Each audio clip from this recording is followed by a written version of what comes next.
이 영상은 전문적이라기보다 인터넷에서 누구나 볼 수 있는 정보와 개인의 주관적인 생각으로 제작하였습니다. 영상을 보고 타인에게 전달하고자 하는 내용이 있다면 정중한 댓글로 남겨주시면 감사하겠습니다. 안녕하세요.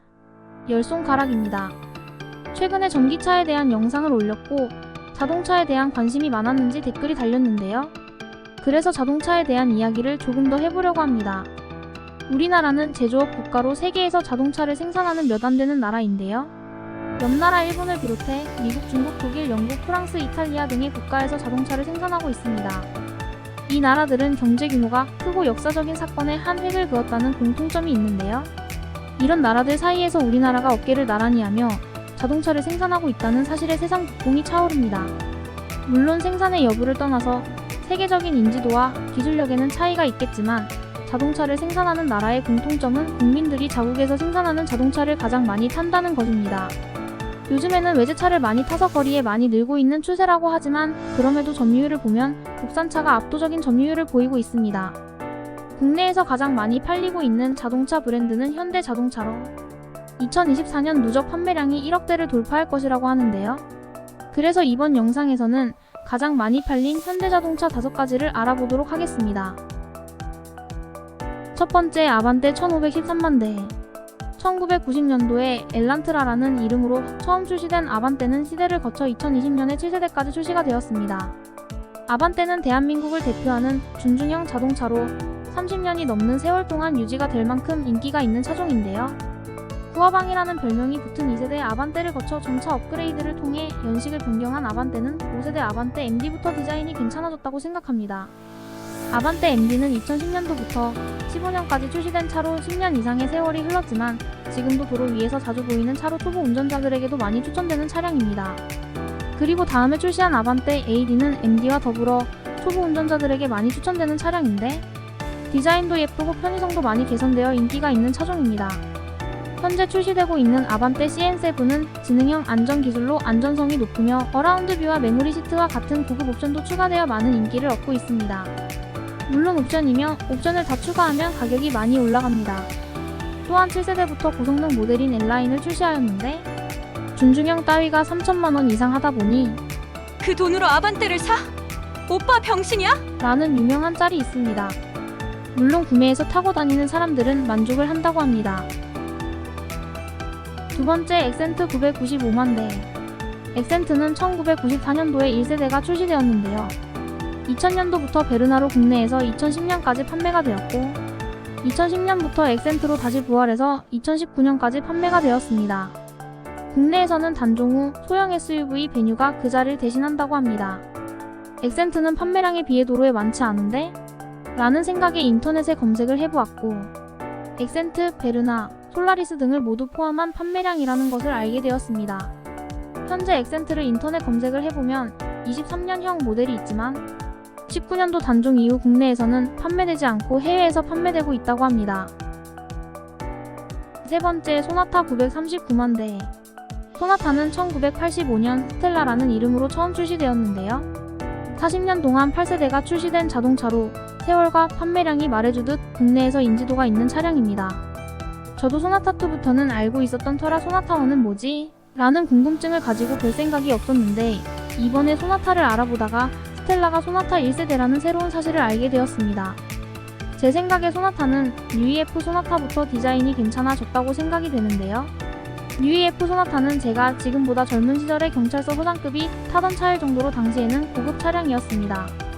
그러다가 NF부터 더 대중화가 되었고 YF부터 디자인이 세련되어서 젊은 층에서도 많이 선호했던 것으로 기억합니다. 6세대인 YF 소나타는 지금도 중고차 시장에서 활발하게 거래가 되고 있다는데요.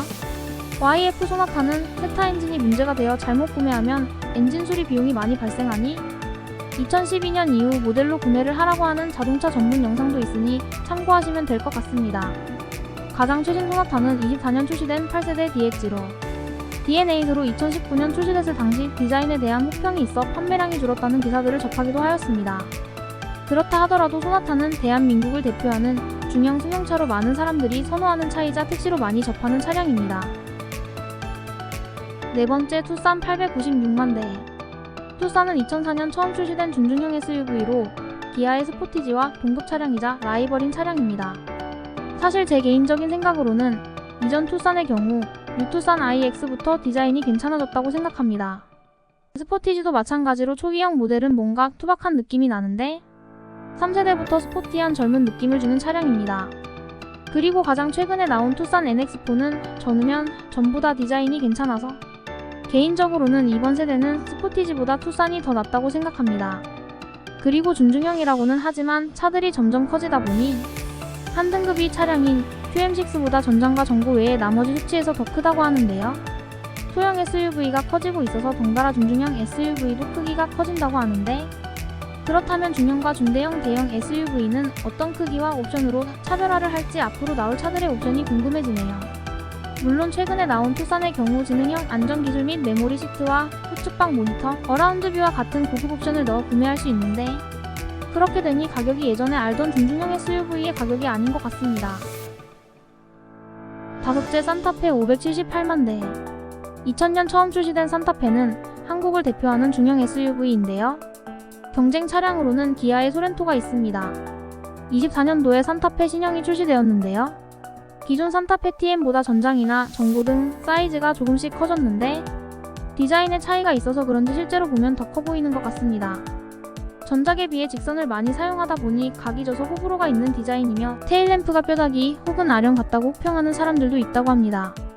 저는 개인적으로 각진 디자인이 나름 괜찮아 보이는데요. 제가 개인적으로 전기차를 사지 않았다면 사고 싶었던 차량은 펠리세이드였는데요. 산타페가 준대형인 펠리세이드에 비해서 작긴 하지만 생각보다 크고 하이브리드 모델이 있기 때문에 나중에 차를 바꿀 시기가 왔을 때 패밀리카로 산타페를 사는 것도 괜찮다는 생각이 들었습니다. 물론 요즘에 차량 가격이 올라서 지금도 산타페 하이브리드의 옵션을 넣고 보면 5천만 원을 훌쩍 넘기 때문에 가격적으로 부담이 되는 차량인 것 같습니다. 그렇기 때문에 주요 구매층이 30에서 50대로 보입니다. 여기까지 한국에서 가장 많이 팔린 현대자동차 5가지를 알아보았는데요. 엑센트가 저렇게 많이 팔렸다는 게 신기하기도 한데 나머지 차량들은 도로에서 흔하게 볼 수 있는 차량들이기 때문에 고개가 끄덕여지는 것 같습니다. 이렇게 영상을 제작하면서 느낀 점이 차량 가격들이 예전에 비해 점점 많이 올라서 국산 자동차들도 가격대가 만만치 않다는 생각을 체감하게 되었습니다. 물론 예전 차량들에 비해 안전 옵션이나 편의 옵션과 고급 옵션들이 많이 추가된 것은 사실이지만 그래도 준중형급 차량이 4천만 원까지 하다니 우리나라가 경제적으로 그만한 수준의 나라가 되었는지는 여러분의 판단에 맡기도록 하겠습니다. 어차피 국산차를 사던 외제차를 사던 그것은 본인의 선택일 테니까요. 이렇게 해서 이번 영상은 여기까지 하도록 하겠습니다. 구독, 좋아요는 영상 제작에 큰 힘이 됩니다. 시청해주셔서 감사합니다.